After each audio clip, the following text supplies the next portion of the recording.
Well, let's analyse all of that for you now on the programme. We're going to talk to lecturer in liberal arts at Queen Mary University of London, Andrew Smith. Andrew, good to have you with us as ever on the programme. I suppose the key question really seems to be now if the far right could win a majority next weekend. What's your view? Well, it's an extraordinary and quite historic result, I think, and really quite a terrifying result. Emmanuel Macron quite crassly said a few weeks ago when he was at Oradour marking the kind of memorial to that martyr town that he had, thrown a live grenade at people's legs and that he wanted to see what happened. It's looking increasingly like he threw the pen at people and it's blown up in his hands. I think, nothing is settled yet. We don't know the results of these, the second round and what's going to happen, but we do know right now that Emmanuel Macron has lost his bet. That very much is clear. Now, I think there's three words that are going to define the next week, that are going to define the outcome of this second round. The first, of course, we've heard a lot, triangular. We know there's going to be up to 300 or so of these kind of three-way runoffs. Now, the reason that's important is because the next word, neither nor. We know already that Emmanuel Macron's party had, before the first round, made very clear they didn't want to support the left, very clear they didn't want to support radical extremists, people on the left like François Hollande, and sort of really people that actually aren't extreme in the slightest. We're seeing some movement on that, suggestions that they might step down for, maybe a Green candidate or maybe a Parti Socialiste candidate and sort of ignore this new Popular Front alliance. And then, of course, the last one is probably Republican. We've heard already the Republican, the centre-right party, of course, which has been torn apart in recent weeks by Eric Ciotti's scheming, shall we say. Really, the big beasts that are left within the Republican Party need to decide whether or not, they need to decide how Republican they are. Is it more than a name? And do they have really the courage to stand up to the far right within this? So, yeah, for me, those are the three words. Triangular, and Republican. And that, for me, is going to define what happens next week. Yeah, there are a lot of right-wing, but not far right-wing politicians here in France saying they can't suggest to their voters that they vote for the left bloc because that also includes the far left bloc, doesn't it?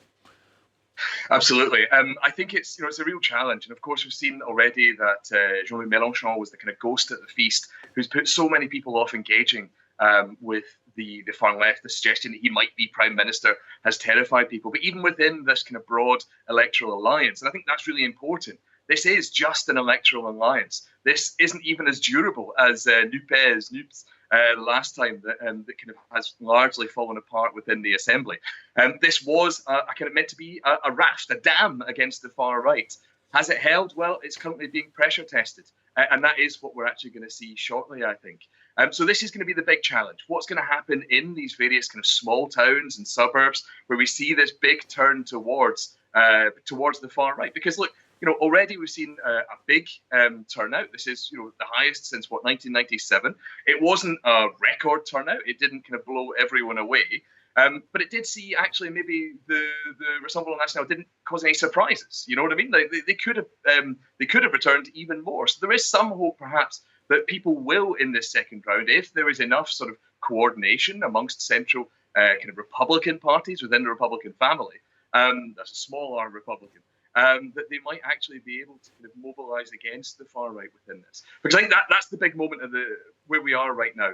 And we've already seen markets are spooked by it. We've already seen European allies concerned by this. I think it is something for France, which is a really historic moment, a historic turning point. People have talked about a comparison to something like the Brexit election, the gamble that David Cameron made, in calling that, and really without a plan for it. This is what it looks like for Emmanuel Macron, the end of his project, and instead, really the start of something quite different.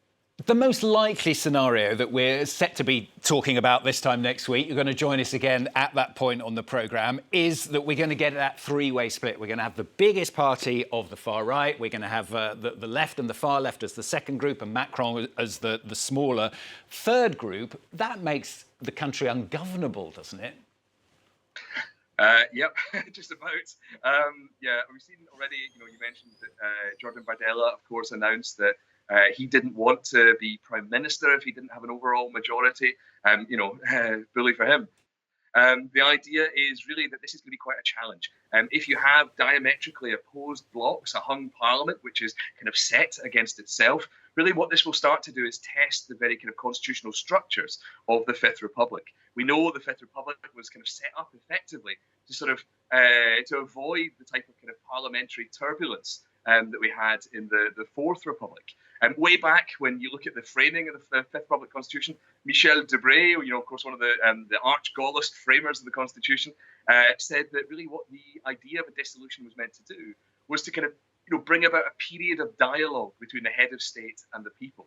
Well, what kind of dialogue is this? Let's be honest. I think what we're finding out is that if Emmanuel Macron has put on a performance, if he is the man on the stage, well, the reviews are well and truly in, and they are terrible.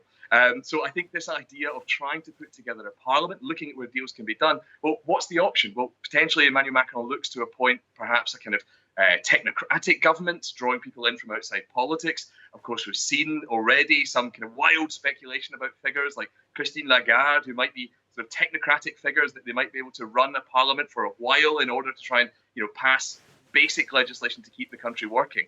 But really what we enter into is uncharted territory, constitutional experiments, moments in which we find out exactly which powers are devolved to the presidency or the prime minister. Already spooky, I think, in one where we've seen Marine Le Pen challenge who's the head of the army. Now, I don't know about you, but the idea that the far right is suddenly very interested in who controls France's armies is, for me, an extraordinarily worrying precedent. I think this is, really a challenging time, which stresses the importance of this second round to help build that Republican dam against the far right.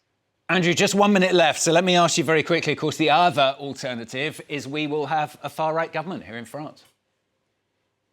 Yeah, absolutely. That is a quite scary prospect. We've seen this discussion so far with what the policies are. Of course, they are very light on policy. We've seen some suggestions for things which, 2 weeks ago were the policy of the Rassemblement National and which are no longer. We're unclear what's going to happen with the pension reforms. They've been on again, off again. We're unsure what the relationship with Russia is, whether they're best pals with Putin or, in fact, more sort of, critical friends or something like that. What we know is that the kind of manifesto, kind of so to speak, promises essentially a lot of giveaways. It promises a lot of social spending and policies which will put France into difficulty with European partners. We already know it's in deficit, but also promises some scary things around ideas like citizenship. Marine Le Pen says, of course, no French people should be terrified. But then, of course, we all know that it actually is all about where people draw that line and that definition. If you have dual nationality, you might worry about it being stripped. If you are someone who has recently taken on French nationality, you might wonder how kind of secure that is. And those are the things which are actually quite scary. And those ideas around immigration, those irresponsible policies around spending, and I think that idea of what it will put France into in a situation in terms of its wider European allies, all of these things, I think, are at risk with the potential of a far-right government. Andrew, thanks very much as ever. Andrew Smith there, lecturer in liberal arts at Queen Mary University of London. Talk to you in a week's time. We shall continue that conversation when we know exactly what the full results are here on France 24.